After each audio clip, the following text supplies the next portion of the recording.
I also love baseball, and joining us right now, and we really appreciate this. Listen, we're not immune to the fact that A, we're a morning show, B, these guys have crazy schedules. Nick Hundley played a night game last night. They came up short against the Boston Red Sox. We're getting him a night after a loss, and look at him right on time joining us. That's always something that's super, super cool, and just goes to show you, not just baseball in general, but also our dealings with the Oakland A's are always fantastic. Nick, my name's Dave. That's Kyle and Jay in the other room. Thank you for joining us this morning. How are you? Good, guys. How you guys doing? We're doing good. Just following along this young season. I'll throw you the hardball question first, and then we'll go softball. We were having a debate earlier, and I can't think of anyone better to answer than somebody who's been in the bigs a little bit and understands how things are. I said Big League Chew is the greatest chewing gum of all time. Would you disagree, or do you have an alternative? I think that's the only answer there is, right? Thank you. He's absolutely right. And am I also correct? I'm pushing the issue here, Nick. Is original bubblegum flavor the best of all the flavors? Yeah, you always branch out, but you always come back in the end. He's absolutely right. Yeah, I feel the exact same way. Some days I feel like watermelon. Some days I feel like grape. But most days I feel like that good old pink Big League Chew. So that being said, we've learned so much.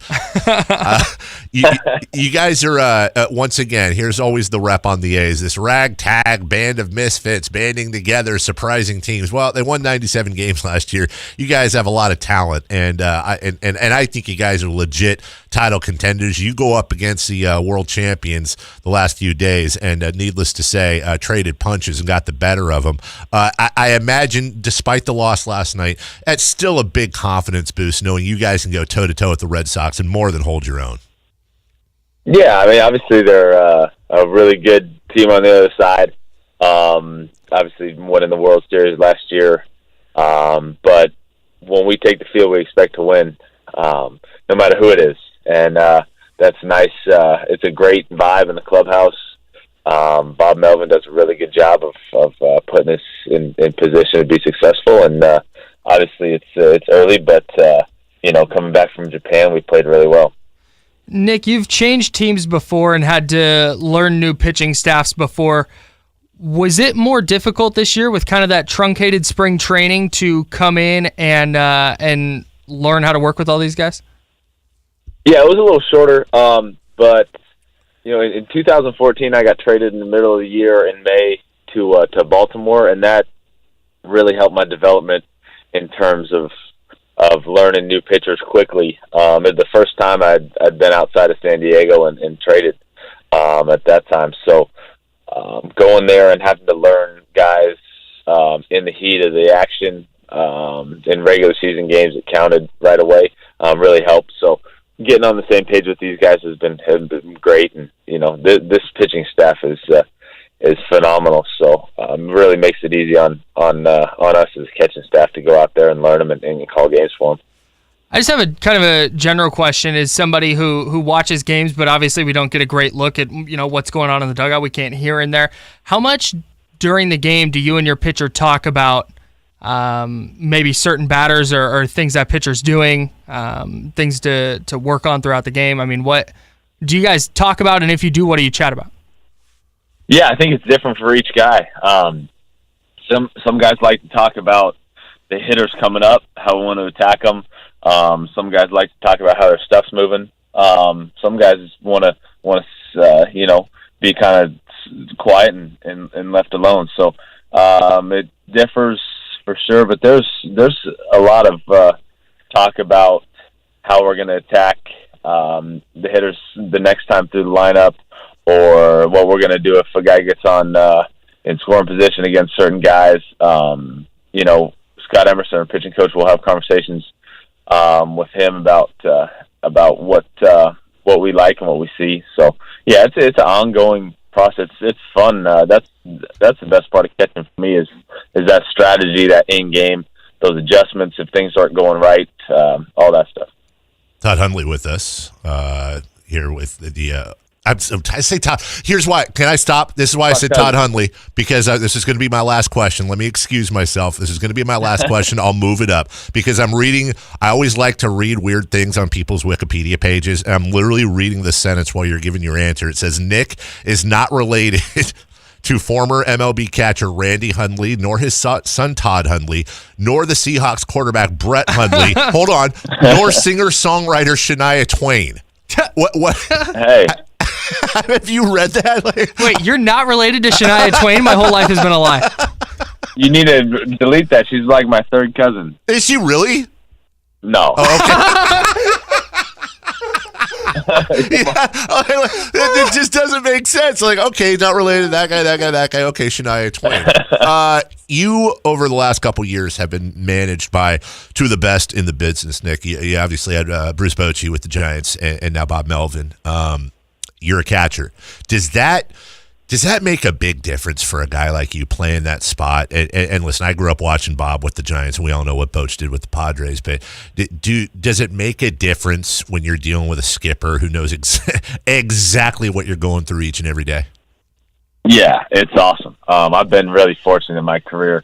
I've played for phenomenal managers. But yeah, when you were back there and you can talk the game with somebody that speaks the same language, who their perspective of the game is the exact same as yours. It's nice for sure. And Bob does a really good job. Super prepared. I haven't been around him very much. I'm only 9 games into it, but I like the way he sees the game and talks about it, and I appreciate his work so far. So.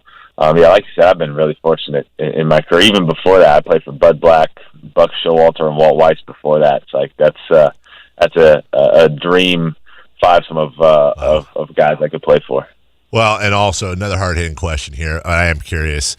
How do we? What's the process with the nail painting? Do you have to refresh every day? Does it depend on the pitcher? Do you call the colors? Is there a set color of nail polish? How does that whole philosophy of painting the nails work?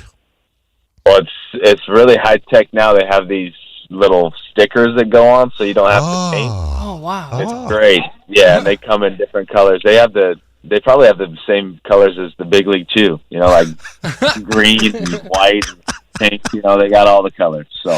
And you just peel them off post game? Yeah, a lot at your disposal in 2019 now. It's great. Stickers, high tech stuff. Never knew. Going on in baseball. Yeah. We hear a lot from A's players the cohesiveness of the locker room and how tight the clubhouse is. Does that make it easier or more difficult for you as a new guy coming in? That's a good question. I think it's a younger clubhouse. We got some veteran guys, but the majority of the guys are younger and hungry and have great energy. So it's awesome.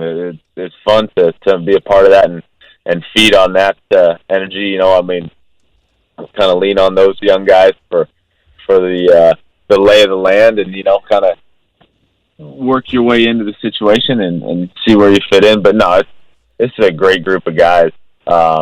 High energy, high talent level, come every day expecting to win. It's just a bunch of baseball rats in there, so it's fun to be part of. What's it like catching Blake Trinan? Because I know what it's like watching, and I just can't fathom trying to catch that guy.